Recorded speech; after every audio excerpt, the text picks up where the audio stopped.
안녕하셨어요. 박영선입니다. 저는 지금 서울광장에 나와 있습니다. 제가 서 있는 이곳 서울광장은 21세기 한국 현대사에 정말 중요하게 기록되고 있는 그러한 장소입니다.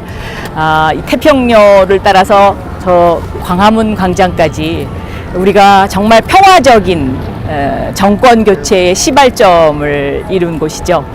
이제 곧 10월 29일이 되는데요. 10월 29일이면 촛불 집회가 시작된 지 1년이 되는 날입니다. 그래서 이 서울광장이 더욱더 요즘은 더 의미 있게 다가온다고 생각하고 있습니다. 제가 생각해 보니까 그동안에 서울살이 50여 년을 했습니다. 이 50여 년 동안 서울의 변화는 정말 어마어마한 것이었는데, 과연 이러한 서울의 변화, 그리고 이 서울은 나에게 무엇이었는가, 그리고 이 서울의 미래는 앞으로 어떻게 돼야 하는 것인가, 그리고 나는 서울을 얼마나 알고 있을까, 이런 생각을 하면서 오늘 여러분과 함께 만나보려고 합니다. 대학에서 도시지리학을 공부하면서요, 저는 도시는 인간이 만든 그 발명품 가운데 어쩌면 가장 위대한 것일지도 모른다라는 생각을 했었습니다. 100년 전 이곳 서울광장이 대한제국의 중심이었다면 100년 후 지금 21세기의 서울광장은 평화로운 정권 교체를 이루은 하나의 징표로서의 세계 속의 발자취라고 생각됩니다. 그렇다면 앞으로 100년 후 우리의 서울의 미래는 어떻게 되어야 하는 것인지, 그러한 미래를 여러분과 함께 그리고자 합니다. 그래서 오늘 그 첫 번째 시간으로 경기대학교의 안창모 교수님을 모셨습니다. 우리나라 근현대사의 정말 독보적인 존재이신데요. 안녕하셨어요? 네, 반갑습니다. 안녕하세요. 네, 감사합니다. 네. 지금 저희가 이 서울광장 한복판에 서 있는데, 그 교수님이 쓰신 덕수궁이라는 책을 보면 지금 이 자리가 100년 전 서울의 중심이었다, 이렇게 말씀을 하셨어요. 네, 맞습니다. 네. 사실은 우리가 이제 이렇게 슬픈 근대사의 단면을 지나치게 강조하다 보니, 사실 서울 역사가 600년이라고 이야기할 때 서울이 이게 조선의 역사만 간직하고 있는 것이 아니라 조선의 한계를 극복해서 새로운 근대 국가를 만드는 과정에서 굉장히 중요한 나라가 대한제국이죠. 근데 사실 대한제국의 존재를 우리는 까맣게 잊고 지내왔습니다. 그것이 뭐 우리의 잘못일 수도 있겠지만, 사실은 일제가 만들어진 식민사관을 그대로 비판 없이 받아들인 결과이기도 한데요. 바로 이 자리가 우리의 근현대사를 새로 쓴 대한제국이 출발한 바로 그 중심이죠. 그래서 대한문 앞이자 옛 경운궁의 가장 그 끝자락, 서울의 중심이 된 바로 그 시점에 그 장소가 되겠습니다. 그러면 지금 여기 이 자리에 과거의 덕수궁 담이 여기를 지나갔다, 이렇게 그렇죠. 말씀하시는 건가요? 네, 지금 여러분들께서 서 계신 이 자리가 그 경운궁의 가장 마지막 끝자락인데요. 지금은 이제 서울광장의 한 중심이 됐습니다만, 여기 그 일반인 분들도 서울의 당시에 경운궁의 끝자락이 어디였는지를 아주 쉽게 파악할 수 있는 방법이 있습니다. 네, 저희 앞으로 있는 그 서소문로하고 우리 뒤편에 있는 무교로가 있고요. 여기를 좀 있는 그 선상에 우리가 서 있는데, 제 왼편으로는 송원호가 있고요. 오른편으로는 지금 태평로로 이어지는 입구에 서울시 의회 건물이 있죠. 바로 그 교차하는 바로 이 자리가 대한제국이 출범했을 때 첫 번째 황궁이었던 경운궁의 끝자락입니다. 지금은 이 도시가 변해서 지금 서울의 가장 중심적인 공간이 됐는데, 바로 이 자리가 근대 한국의 출발점이자 바로 중심이었던 바로 그 공간입니다. 그러면 이 자리에서 보면 이 서울의 100년의 역사가 다 여기에 다 서려 있는 겁니까? 그렇죠. 네. 간단하게 설명드리면, 저희가 지금 바로 앞에 보이는 저곳이 1897년에 대한제국의 황궁으로 출범한 덕수궁이 위치한 곳이고요. 덕수궁이 출발할 때 만들어진 길이 두 개가 있습니다. 저는 통상 그 대한제국의 길이라고 표현하는데, 우리는 지금 너무나 당연하게 생각하는 길이 태평로죠. 지금은 세종로라고 불립니다만, 덕수궁 앞에서부터 광화문 내거리까지 있는 이 길은 조선시대에는 없던 길입니다. 조선시대에 없었는데 대한제국을 출범하면서 황제가 이쪽으로 왔는데, 당시에 정부의 행정부처라고 하는 6조는 광화문 광장 주변에 여전히 그대로 놓여 있었죠. 그래서 왕과 신하가 소통하기 위해서 새로 대한제국의 출범과 함께 만들어진 길이 지금의 현재의 세종대로가 됩니다. 그러면 조선 시대에는 이 길이 없었고 그렇죠. 고종 황제가 네. 덕수궁으로 하면서 대한제국을 만드니까 그러니까 그때 만든 태평로가 만들어진 거고 그렇습니다. 조선 시대의 중심은 저 광화문 광장인 거죠. 광장이었다. 네. 자, 그 다음에 요 뒤에 보시면 우리가 너무나 당연히 알고 있는 소공로가 있죠. 네. 사실 소공로는 조선 시대에 마찬가지 없던 길입니다. 소공로 옆에서 가장 중요한 것은 하늘의 제사를 지내는 황구단이 있었던 곳이죠. 여기 그렇죠. 조선 호텔 뒤쪽에 네, 지금 저기 황구단의 정문이 보이고 저 끝에 이제 지붕이 조금 보입니다만 저기가 하늘의 제사를 지내는 곳인데 네. 하늘의 제사를 지낸다는 것은 이제 황제가 됐다는 것을 의미하는 거죠. 그래서 대한제국의 출범과 함께 이 공간이 가장 드라마틱하게 변하게 되는데 그래서 바로 이 공간이 대한제국의 출발점이자 근대 한국의 가장 중심이다라고 이야기할 수 있는 공간이 되는 겁니다. 그럼 이제 다시 저 덕수궁 안으로 들어가 볼까요? 네, 그럼 이동을 하시죠. 네, 근데 제가 항상 이제 이 태평로를 지나면서 생각하는 게 왠지 저 덕수궁 돌담길이 저는 좀 답답해 보이고 뭔가 저거가 좀 마음에 거슬렸었거든요. 그런데 오늘 말씀을 듣고 보니까 저 돌담길 저 길은 인위적으로 만들어진 것이고 과거의 덕수궁 돌담은 여기를 이렇게 중심으로 해서 이제 네, 맞습니다. 지금 사실 우리가 만들어졌네요. 조금 걸었는데 이미 지금은 덕수궁 궁역 안으로 들어온 셈이죠. 아, 그렇군요. 저 담장이 원래는 이쪽 바깥에 있었고 우리는 덕수궁 안을 거닐어야 되는데 네. 지금은 덕수궁 바깥을 거닐 수밖에 없는 것은 우리가 1912년에 이 도로가 직선화되면서 국역의 일부가 잘려나갑니다. 네. 일제 강점기뿐만 아니라 1968년에 서울이 도로를 또 확장하는 과정에서 저 국역이 더 뒤로 물러났습니다. 그래서 두 차례에 걸쳐서 한 번은 일제 강점기, 한 번은 해방 후에 이 부분이 잘려나가면서 저 궁의 담장은 지금 새롭게 만들어져 있죠. 네. 사실 담장이 저기가 있다라는 것 자체만으로 아쉬운 것이 아니라 더 중요한 것은 지금 현재 잘려나가서 광장의 일부가 됐고 도로가 된 부분에 우리의 근대사의 굉장히 중요한 현장인 원수부하고 국내부가 사라졌다는 겁니다. 그러니까 원수부와 국내부가 중요한 것은 왜 그러냐면 대한제국이 근대 국가로 출범하는 데 있어서 굉장히 중요한 두 개의 기관이 뭐냐면 군권의 상징인 원수부, 그다음에 왕의 개혁 드라이브를 갖다가 직접적으로 뒷받침하고 있었던 국내부거든요. 바로 우리가 서 있는 바로 요 자리가 지금 요 자리가 국내부라고 해서 고종 황제의 개혁 드라이브를 적극적으로 뒷받침했었던 곳인데 그것이 국력이 잘려나가는 과정에서 건물이 사라졌고 그 건물이 사라지고 나니까 우리의 눈에서도 사라지면서 우리 역사에서 사라져버렸죠. 그 다음에 저기 보시면 대한문이 있죠. 대한문이 조금 더 앞에 남아 있었는데 바로 그 옆에는 군권의 상징인 원수부가 있었습니다. 근데 원수부도 마찬가지 사라진 거죠. 그래서 대한제국의 광무개혁을 추구했던 중심 기관이었던 국내부가 일본에 대해 국력 확장 국력을 잘라내는 과정에서 사라져버리고 그다음에 대한제국의 군권의 상징 원수부가 사라지면서 다시 대한제국은 완전히 우리의 기억 속에서 사라져버렸다라고 할 수가 있죠.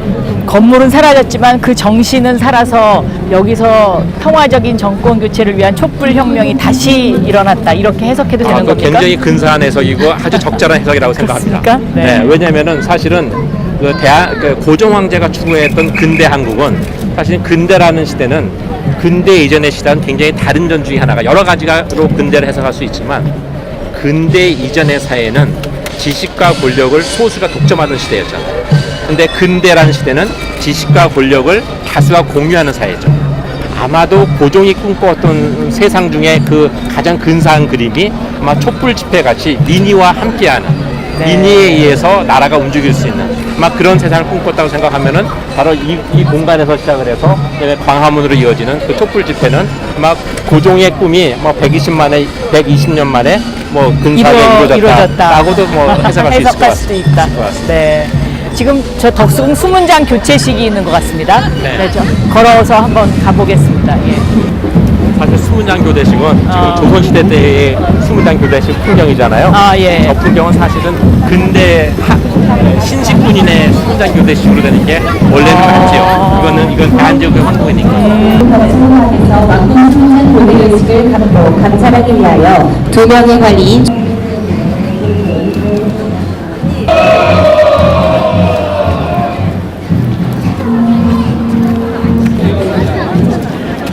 이게 무심히 지났는데 네.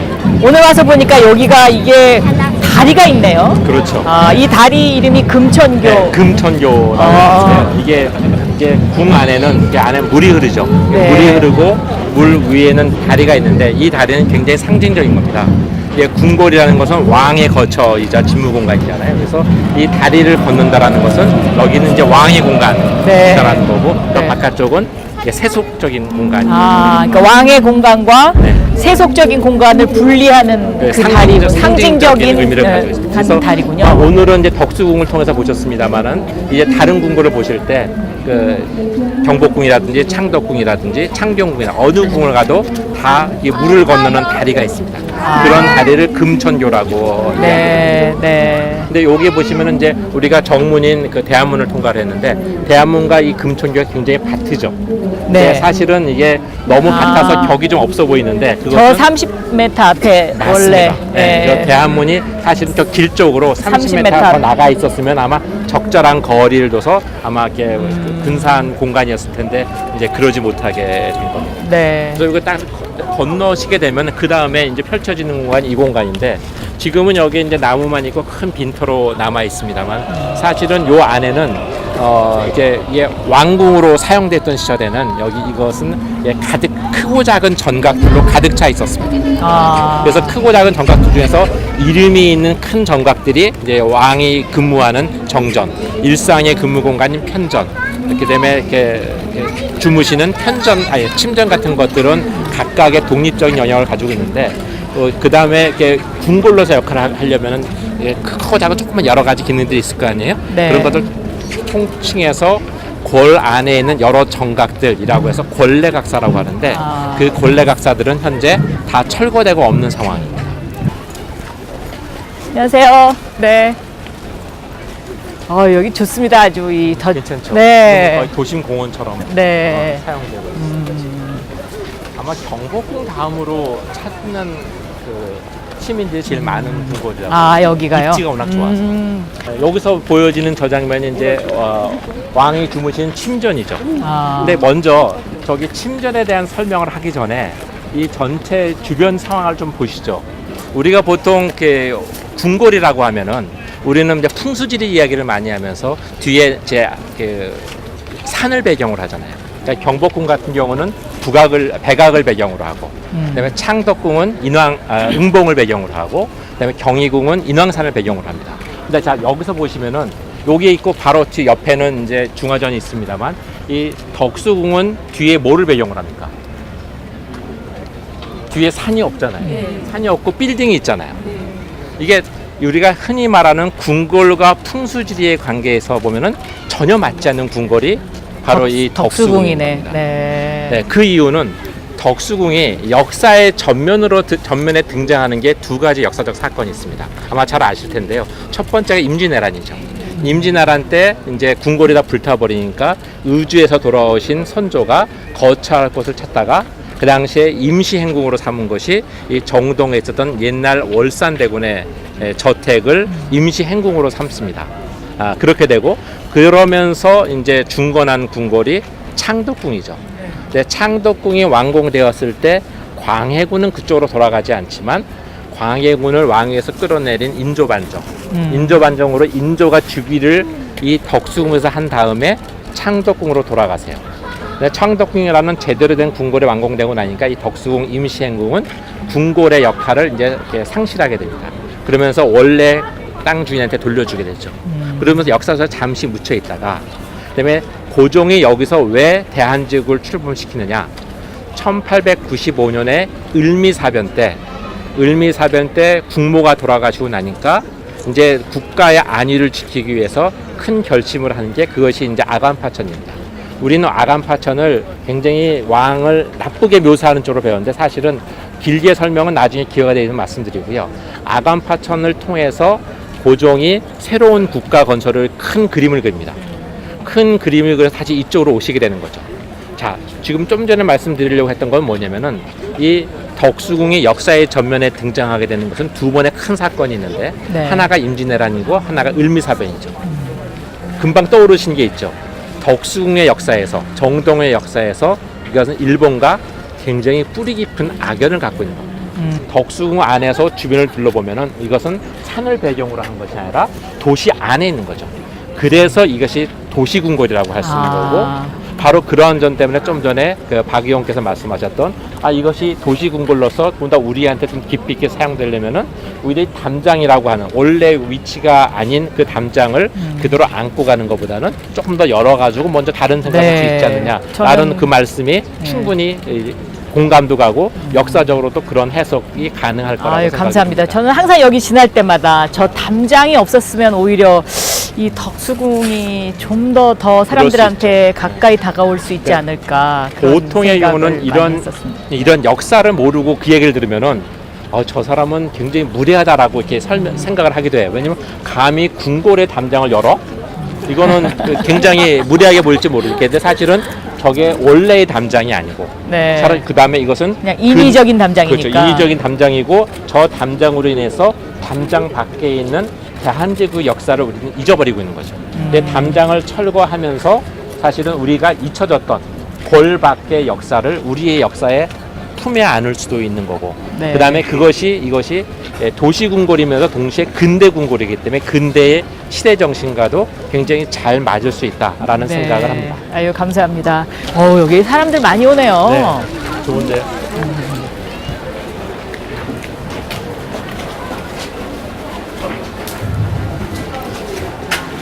지금 이제 저희가 왕이 주무시던 침전으로 들어온 것이죠. 네, 맞습니다. 근데 여기 이제 함령전이라고 써 있는데 이 함령전이라는 것이 역사책에 보면 굉장히 자주 나와요. 자주 나와요. 네, 특히 왜 그렇습니까? 덕수궁 얘기를 하면 자주 네, 나오는데 네. 여기 이제 함령전이 있고 이제 왼쪽에는 이제 편전인 덕궁전이 있고 그렇죠. 네네. 사실은 이렇게 함령전 침전이라는 것은 굉장히 사적인 공간이기 때문에 네.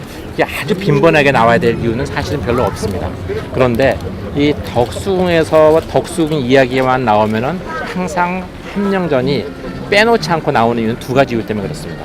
이 1897년에 대한제국의 그 황궁으로 출범했지만 1904년에 여기에 함령전에서 발생한 화재로 인해서 덕수궁 전체가 불타버립니다. 그러니까 굉장히 덕수궁 대화재라고 이야기를 하는데 그 비극적인 현장이 바로 이곳이었기 때문에 네. 그리고 그 1904년이 하필이면은 러일 전쟁이 일어나고 우리나라가 러일 전쟁에서 일본이 승리함으로써 우리나라의 운명이 바뀌는 해이기 때문에 바로 그런 비극과 연상에 대해서 많이 나오고요. 또 하나는 여기서 고종이 계속 생활하시다가 1919년에 돌아가시죠. 바로 여기서 돌아가십니다. 네. 여기서 돌아가시는데 고종이 이제 독사를 자연사가 아니라 독살이라는 설도 있고 굉장히 많은 얘기들이 있잖아요. 바로 그런 비극의 현장이기 때문에 대한제국의 운명을 이야기할 때 빼놓을 수 없는 그 장소가 함령전이 되어버린 거죠. 그리고 이제 1930년대에 고종이 돌아가시고 난 다음에 여기 보시면은 이 덕수궁은 굉장히 중요한 근대 도시궁궐인데도 불구하고 다른 궁궐에 비해서는 전통 건축이 별로 많이 남아있지 않죠. 많이 남아있지 않은 이유는 1930년대 일본 애들이 이것을 도시공원으로 만드는 사업을 하면서 크고 작은 정각들을 다 없앴습니다. 아주 중요한 몇 개만 빼놓고. 그러다 보니까 나머지 것들을 설명할 게 없는 거예요. 그래서 큰 건물 몇 개만 남다 보니까 이야기할 거리가 결국은 정전인 중화전 아니면은 침전인 함령전 이렇게 돼버린 거죠. 여기 편전이라고 할 수 있는 덕궁전은 굉장히 이야기거리가 작으니까 많이 이야기 안 되고. 네. 그러면 여기 이 왕이 주무시던 침전과 이 일을 하시는 저 정전 사이에 보통 보면 이렇게 담이 있지 않습니까? 네, 맞습니다. 근데 여기는 그 담도 없앴나요, 그러면? 네, 그때 이제 담장도 다 없애버립니다. 일제 시대에. 가장 중요한 것은 정전 주변에도 회랑이 있었고요. 네. 그다음에 이 앞에는 덕홍전과 여기 함령전 사이에도 담장이 있었는데 네. 사실은 굉장히 이상한 거죠. 왜냐면은 침전은 주무시는 곳이니까 굉장히 사적인 공간이잖아요. 그다음에 편전은 일상의 업무를 하는 공간이 굉장히 공적인 공간이잖아요. 사적인 공간과 공적인 공간 사이에는 당연히 뭔가 구분하는 경계가 있어야 될 텐데 여기에 경계가 없잖아요. 그 경계가 없는 것은 일본 애들이 우리나라 궁궐의 공간을 조성하는 방법을 아마 제대로 몰랐거나 또는 알았어도 그냥 무시해버리고 그냥 큰 건물만 보는 게 근사한 거다라고 생각했기 때문에 굉장히 무식한 행위를 했다고 할 수가 있죠. 네. 잘 보시면은 요게 담장을 보시면요, 요 담장이 쭉 가다가 요쪽에 담장에서 이렇게 모양이 틀어지잖아요. 틀어지는 바로 저곳이 요 천전인 법홍전과 신전인 함령전 사이에 담장이 있었던 곳입니다. 지금 우리 그쪽에 가서 잠깐 네, 서보실까요? 서보죠. 네. 여기가 이제 모양이 달라지는 곳인데, 여기서 아. 이쪽 보시면, 여기서 이걸 배경으로 보시면 여기가 요 두 사이에 담장에 있었을 만한 곳이라는 것을 우리가 짐작할 수가 네, 네, 네. 있죠. 지금은 요게 건물 단위를 따로따로 이렇게 우리가 보게 만들어주니까 우리는 궁궐의 제대로 된 기능이나 역할을 알기가 현재는 어렵죠. 그런 설명도 여기다가 좀 하나 정도는 써놓을 필요가 있겠네요. 정말 장기적으로는 네. 이제 문화재청이 그 덕수궁이 얼마나 중요한 궁궐인지에 대해서 충분히 인지하고 있고, 복원 계획을 현재 가지고 있기 때문에 그런 작업을 할 거라고 생각합니다. 네, 네, 1897년에 대한제국이 출범을 하는데, 네. 1897년부터 러일 전쟁이라는 1904년 직전까지, 1903년까지는 대한제국이 굉장히 안정된 상황입니다. 그때 그 시기에는 대한제국이 이제 주권을 뺏기지 않을 거다라는 자신감을 가지고 있었던 때였거든요. 근데 그 러일 전쟁이 판을 바꿔버렸어요. 결국은 또 전쟁이 네, 전쟁으로. 세상을.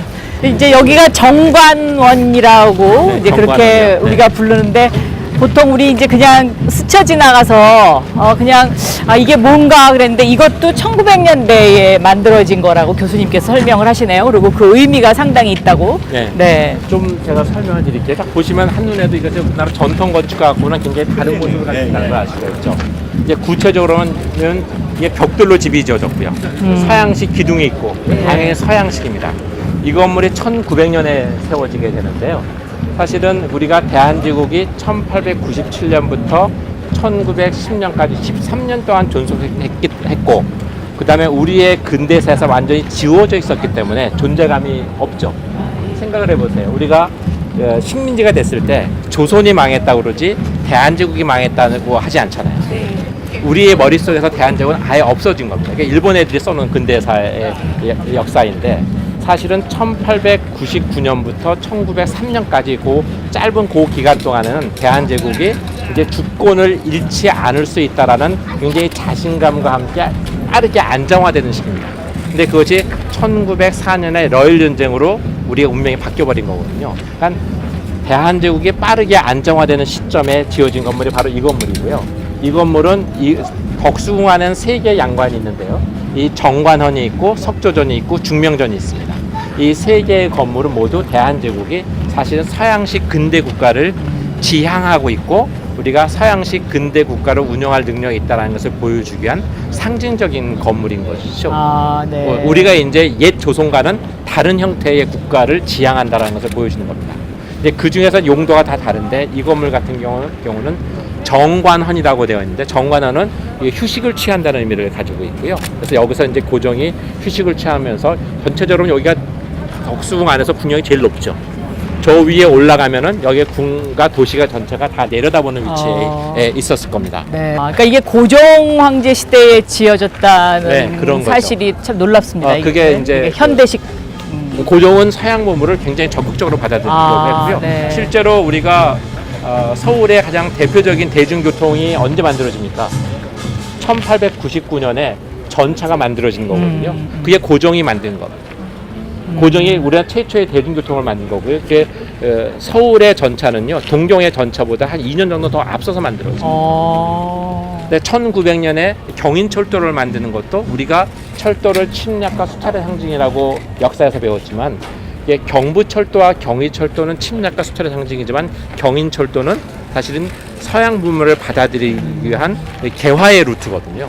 근데 그것도 고종의 의지로 만든 거예요. 네. 그 사실은 우리가 도시를 보거나 건물을 보면 우리의 근대사를 우리가 배웠던 역사하고 뭐가 잘 안 맞아 떨어진다라고 생각하는 부분이 있는데, 바로 그 접점에 일본의 역사 왜곡이 있다라고 생각을 하시면 됩니다.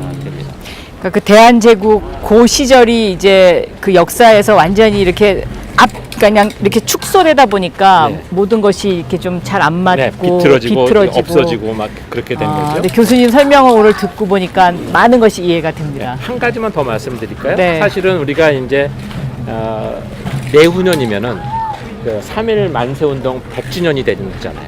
네, 2019년. 그렇습니다. 예. 자, 근데 3.1 운동이 왜 일어납니까? 그 전에 우리가 최근에 그 국가의 정체성 논란일 때 1948년 8월 15일이 국가 수립일이냐 정부 수립이냐는 논란이 있었잖아요.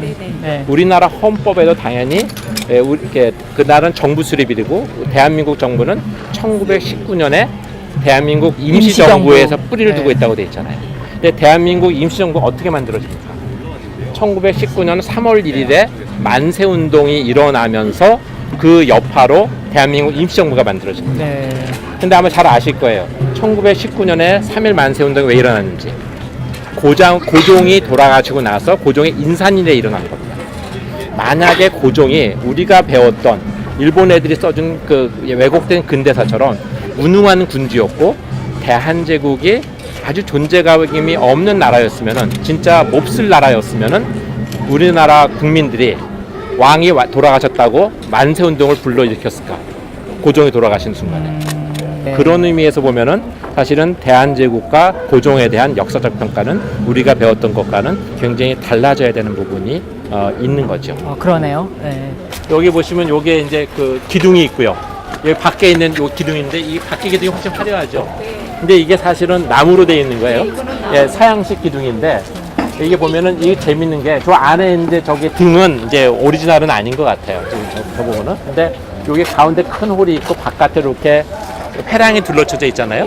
이런 걸 우리가 베란다라고 하는데요. 그래서 햇빛을 피하기 위해서 이렇게 채양을 내다 보니까 이거 괜찮거든요.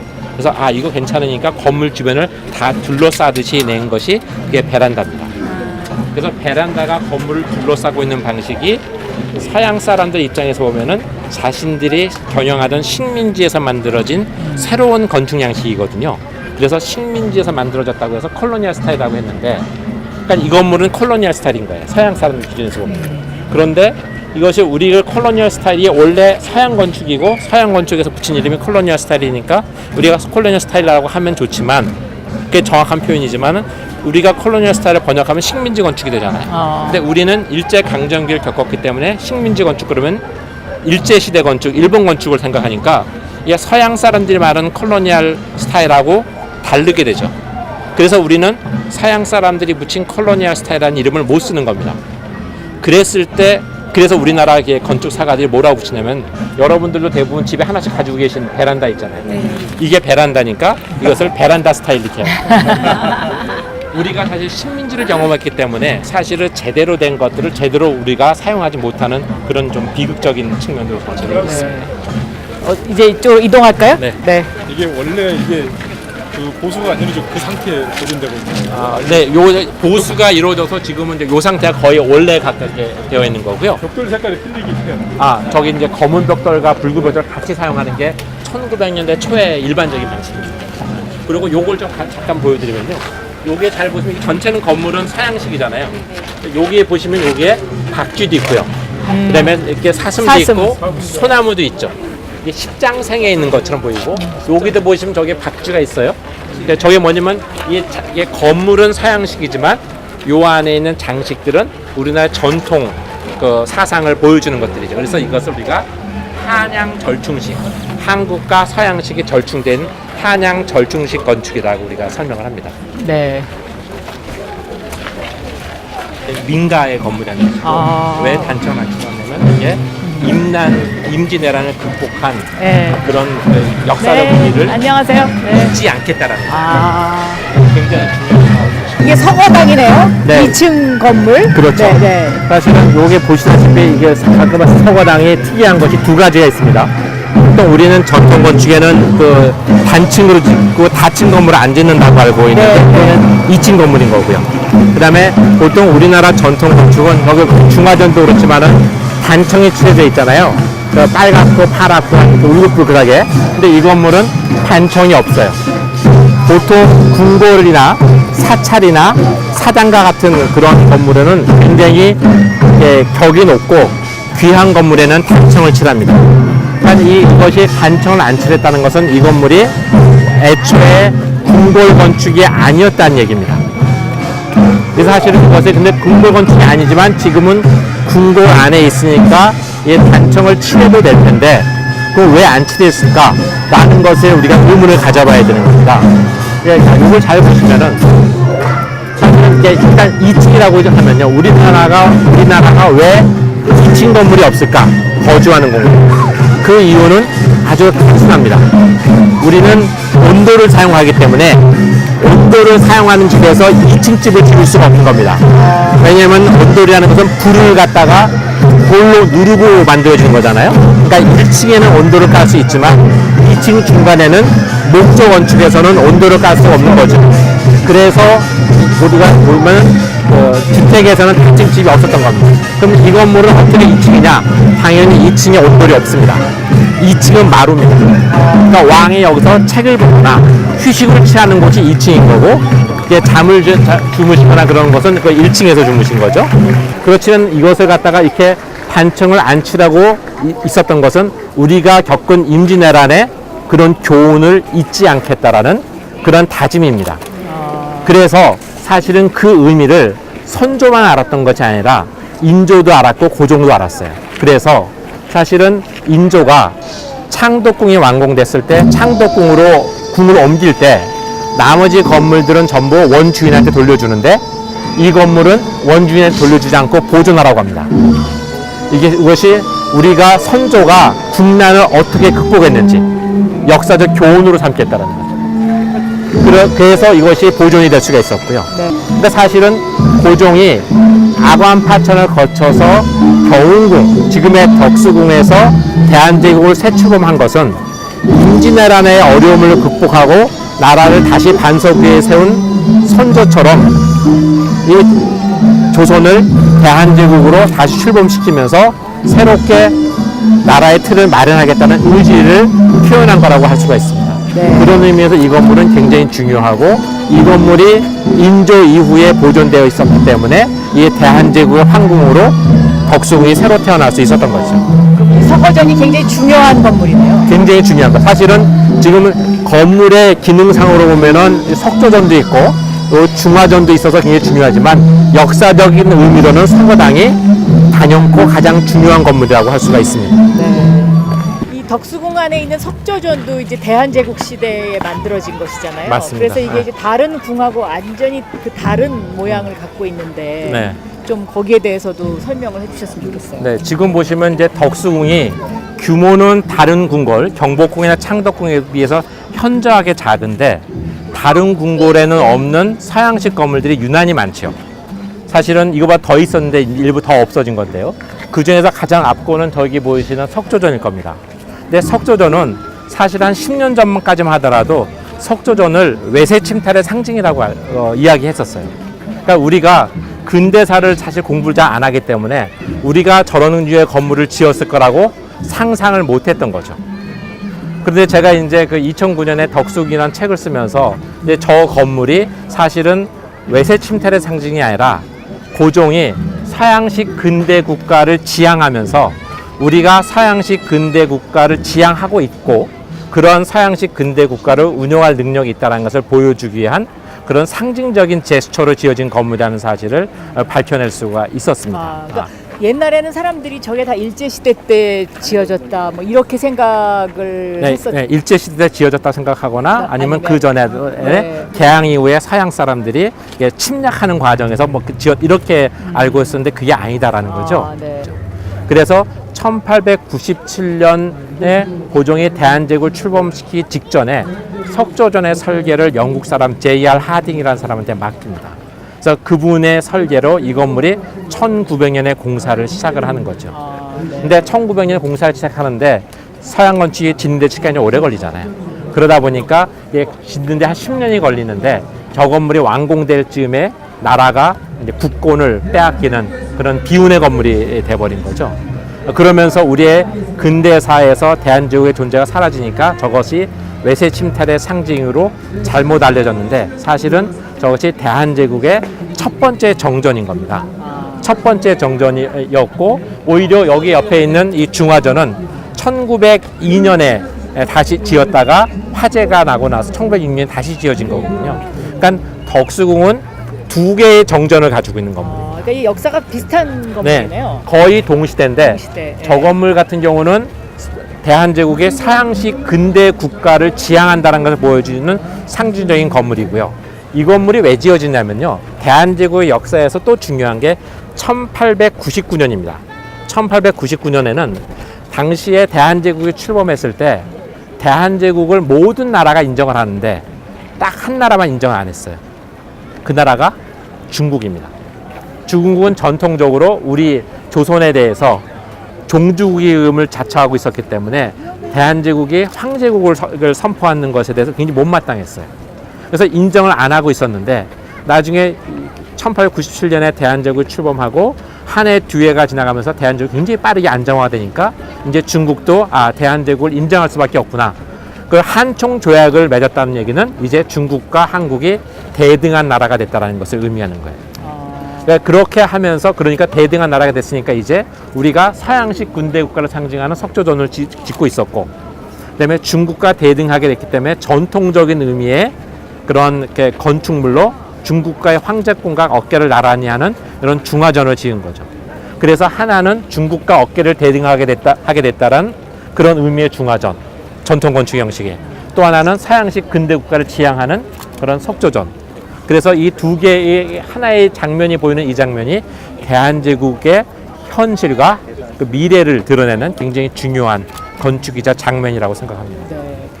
요 건물은 어떻습니까? 네, 옆에 건물은 이제 석조전하고 비슷하게 생겨 있다 보니까 우리 석조전은 서쪽에 따서 석조전 서관이라고 하는데 저 건물은 1930년대 건물입니다. 그러니까 일제강점기 때 당시에 이제 그 대한제국 황실은 이제 나라가 망했으니까 빼앗겼지만 황실이 가지고 있었던 많은 문화재급 그 미술품들이나 그런 보물들이 있었을 거 아니에요?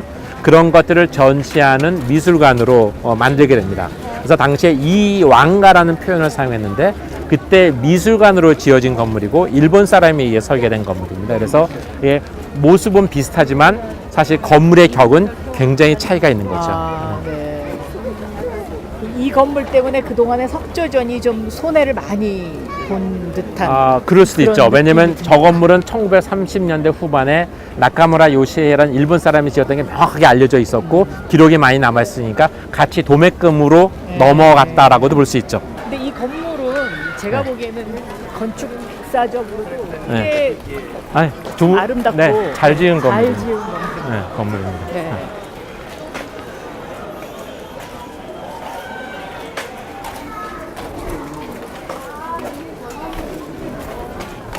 저쪽으로 나가시면 될 것 같습니다. 이제 덕수궁을 중요한 곳을 다 짚고 네. 이제 평성문을 통과해서 네네. 지금 정동길로 들어섰죠. 네. 석조전을 지나서 서문격인 평성문을 지나서 정동길로 왔습니다. 네. 예. 지금 보시면 여기 이렇게 언덕 넘어가는 길이 있는데 요 길은 이제 덕수궁이 제대로 국력을 갖추고 있을 때는 없었던 길입니다. 1919년에 고종 황제가 돌아가시고 난 다음에 국력을 일본 애들이 잘라서 일반에 매각을 합니다. 그러면서 이 길이 뚫리면서 광화문의 신문로까지 새로 길이 뚫리게 되는 길인 거죠. 그래서 사실은 요 길은 이제 나중에 뚫린 길이고요. 여기서 가장 그 당시에는 여기가 덕수궁 아니었나요? 여기 넘어는 덕수궁 아니었고요. 여기는 덕수궁 바깥의 길이었습니다. 요 길이 왜 막혀 있는 길. 네, 막힌 길이고 요 길이 왜 필요했냐면은 바로 옆에 지금 담장이 보이는데 네, 미국 대사관. 대사관 넘어가면 옛날에 대사관이었고 지금 대사관저죠. 네, 네. 이게 1883년에 고종이 1876년에 우리가 개항을 했지만 일본의 요구대로 인천을 바로 개항해 주지 않습니다. 네. 1882년에 미국과 수교를 하고 미국과 수교를 하자마자 미국한테 이 도성안에 이 땅을 주게 됩니다. 여기다가 대사관을 설치하라고. 재미있는 것은 1876년에 일본과 수교를 했지만 일본은 그때까지 도성안에 못 들어왔어요. 만약에 우리가 강화도 조약의 강제 조약이라고 하면은 일본이 그때 바로 도성 안에 들어와야 되잖아요. 근데 사실 일본이 도성 안에 못 들어왔던 얘기는 조선이 일본을 아직 밀을 쳐낼 힘이 있었다는 얘기입니다. 그러니까 우리가 메웠던 강제 개항이라는 것도 사실은 다시 한번 재고할 여지가 있는 내용입니다. 그러니까 이게 중요한 것은 뭐냐면 미국과 수교를 하면서 인천항을 열었고 네. 그 다음에 여기에 정동 한복판에 미국 공사관을 설치할 수 있도록 했다는 얘기는 바로 이게 고종이 근대의 방향을 어떻게 잡고 있었느냐. 미국을 굉장히 중요하게 생각했다는 걸 보여주고 네. 미국이 여기 공사관을 자리 잡으면서 이게 정동이 외교타운 정동으로 자리 잡게 되는데 결정적인 시발점이라고 할 수가 있습니다. 네. 네. 내려라. 다시 이 네. 정동길로 네. 방향을.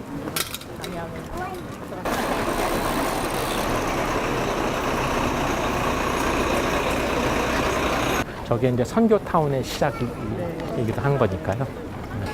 저희가 지금 정동 로타리에 와 있는데 네. 여기가 이제 정동의 중심인 거죠. 그렇죠. 저도 네. 사실은 이 길에 추억이 많습니다. 왜냐하면 옛날에 MBC가 저쪽 맞습니다. 끝에 있었거든요. 네네. MBC 문화방송국. 예, 네. 그렇습니다. 그리고 이 정동제일교회 네. 이게 정말 오래된 교회인데요. 맞습니다. 네. 우리나라 그 개신교 교회 건축 중에서 가장 오래된 건물입니다. 네. 그 역사성을 인정받아서 이게 국가 사적으로 되어 있는 건물인데요. 아까 그 오른쪽으로 이렇게 걸어온 길에 그 미국 공사관이 위치했었기 때문에 정동의 외교타운 정동이 시작될 수 있었다 말씀드렸잖아요. 네. 근데 사실 정동에 잘 보면은 가장 오래된 개신교 교회인 정동 제일감리교회가 있고요.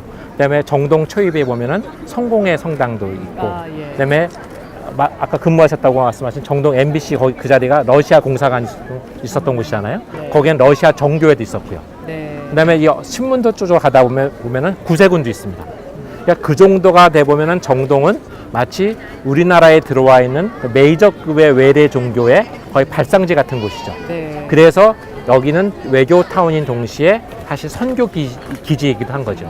그것의 가장 시발점이 되는 중요한 건축이 정동 제일교회라고 할 수가 있고요.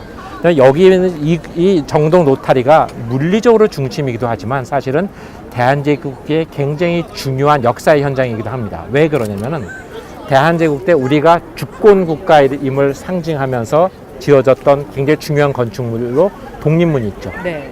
그리고 또 하나는 당시에 고종의 그러한 독립국에 대한 의지를 강하게 반영해서 만들어진 신문이 그게 독립신문이거든요. 독립신문 사터가 바로 저쪽 붉은 벽돌 있는 저 자리에 있었습니다. 아, 이게 신화일보. 네, 신화일보사 터가 네. 옛날 독립신문사 터가 있었던 곳입니다. 아, 그렇기 때문에 이 공간은 궁궐 밖에 있는 대한제국의 역사에서는 또 굉장히 중요한 장소가 되는 거죠. 지금은 이제 미술관이 됐지만 여기가 또 대법원이 있었던 자리 아닙니까? 맞습니다. 이게 네. 해방 이후에는 대법원이었고 네. 해방 전에는 경성재판소라고 있었고요. 그렇죠. 네. 그다음에 또 여기 경성재판소 있던 곳에 조금 더 왼쪽에 보면은 저 지금 현재 서울시청 별관으로 사용하고 있는 건물. 저 자리는 원래 궁역의 일부로 대한제국 정부가 사들여서 저기에다 의정부를 지으려고 했었습니다. 아, 근데 설계까지 다 마쳤고요. 건물까지 지었는데 우리가 국권이 일본한테 넘어가면서 저 자리가 일본의 공공시설 청사로 바뀌게 됩니다. 네.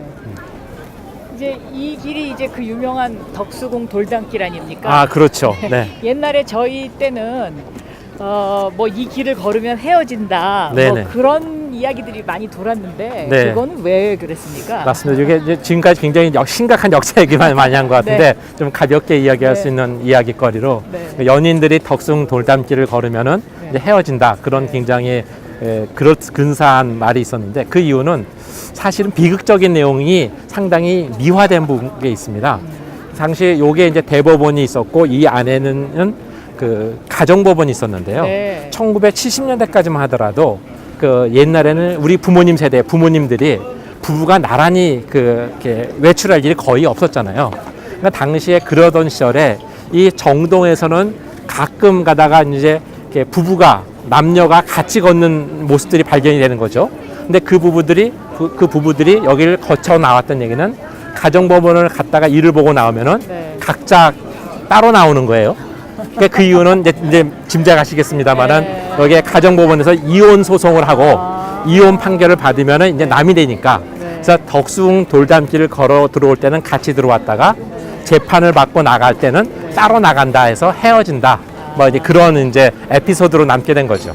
요즘 젊은 세대들한테는 뭐 그 시대가 바뀌어서 네. 지금 하신 말씀이 크게 의미는 없습니다만은 네. 좀 장년층한테는 이 덕수궁 돌담길에 얽힌 여러 가지 사연도 참 많이 있을 것 그렇죠. 같습니다. 장년층에서는 이제 네. 그런 말씀들은 맞아. 그때는 그랬어. 네. 이게 이제 꼭 헤어지기 위한 부부가 아니라 하더라도 네. 부부가 같이 외출해도 네. 남자가 앞에 걷고 부인이 약간 뒤에 몇 발짝 뒤에 걷는 이것이 일상화된 모습이었는데 지금 여기 수많은 이제 젊은 남녀가 손잡고 걷고 있습니다만은 네. 이 거리는 지금 명실상부하게 서울에서 가장 걷고 싶은 거리 첫 번째 길이 됐죠. 이제는 이 길이 걸으면 헤어지는 것이 아니라 이제 함께 걸으면 좀 더 새로운 역사를 쓰는. 새로운 역사를 그러니까 연인 사이에서도 그렇고 네, 네. 더 애정이 더 돈독해지는 네. 아마 그런 길로 이제 바뀌었다고 할 수가 있죠. 2009년에 교수님을 비롯한 그 많은 역사학자들의 노력에 의해서 네. 덕수궁의 역사가 새로 쓰여지고 네. 석조전도 고종 황제가 만들었다라는 네. 그러한 것이 밝혀진 그런 새로운 역사처럼 이제는 이 길을 걸으면서 저희도 서울의 새로운 미래를 네, 맞습니다. 구상하고 설계하는 그러한 아주 좋은 그렇죠. 계기가 됐습니다. 네, 그런 역사가 이 길을 함께 걷고 서울을 함께 생각하는 사람들이 함께 만들어가는 굉장히 중요한 현장이 될 수 있을 것 같습니다. 네.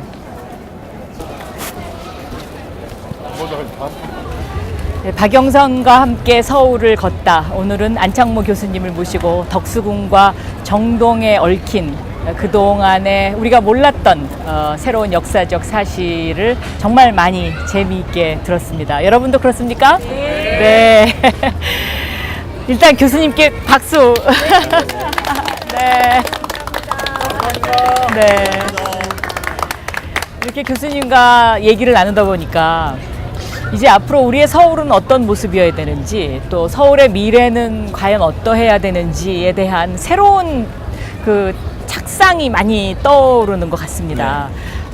왜냐하면 도시라는 것은 늘 새롭게 변하는 것이라고 저는 생각하고 또 그 변화의 때를 놓치면 또 경쟁력 자체가 많이 떨어질 수도 있다라는 생각을 하면서 오늘 그 교수님하고 얘기를 나누다 보니까 정말 이 덕수궁 담장, 이 담장이 만약에 없었다면 지금 이 서울광장과 이곳의 모습은 어떤 모습이었을까를 상상을 하게 돼요. 그렇죠. 네. 사실은 이게 저는 이제 개인적으로는 담장을 철거하는 것이 좋다, 옳다라고 생각하는 쪽인데요. 그 이유는 이 담장이 이렇게 있으면 담장의 역사를 듣기 전까지만 하더라도 저게 원래 담장이라고 생각을 하게 돼요. 근데 사실은 저게 원래 담장이라고 생각하는 순간에 이 궁궐 밖에 있었던 조선이 시작했을 조선시대 말 대한제국이 출범했을 당시의 도시에 대한 생각, 우리의 정치적 상황을 잊어버리게 됩니다. 지금 우리가 이 궁궐 밖에 있는 것처럼 하고 있지만 이 자리가 바로 원수부가 있었던 곳이에요. 원수부는 대한제국을 지키는 군권의 상징이었거든요. 여기 있는 원수부가 왜 없어졌는지, 그다음에 대한제국 때 광무개혁을 이끌었던 그 국내부 총사가 바로 길 한복판에 있었는데 그게 왜 없어졌는지를 잊고 지내는 거죠. 우리가 사실 이게 사라진 국내부, 사라진 원수부를 다시 생각한다는 것은 우리의 근대사를 다시 한번 생각한다는 거고, 그렇게 생각할수록 우리의 근대사에 대한 생각은 이 궁궐 안에 갇히는 것이 아니라 우리의 근대사가 세상 바깥으로 나오게 되고 우리와 함께 하는 게 되는 거죠.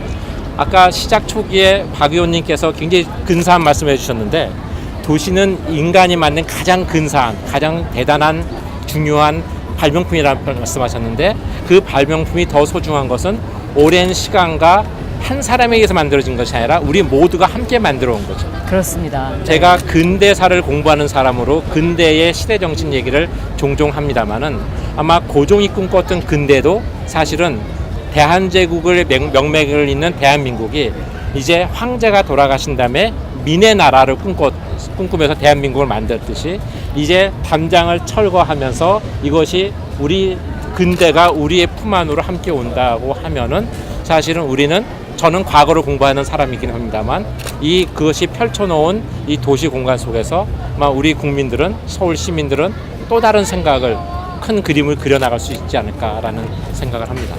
이 덕수궁 담장을 허물어서 더 큰 그 우리의 미래로 나가는 것에 대해서 여러분 어떻게 생각하세요? 좋습니다. 찬성하십니까? 네. 그러면 제1편 안창모 교수님과 함께 걸어본 덕수궁 정동 제1편은 오늘 여기서 마치고요. 제2편은 또 기대해도 될까요? 네. 제2편은 또 저쪽 뒤쪽 정동 이야기를 안창모 교수님과 하면서 우리가 서울의 미래 그리고 서울의 희망 그리고 서울의 꿈을 함께 나눠봤으면 좋겠습니다. 감사합니다. 네.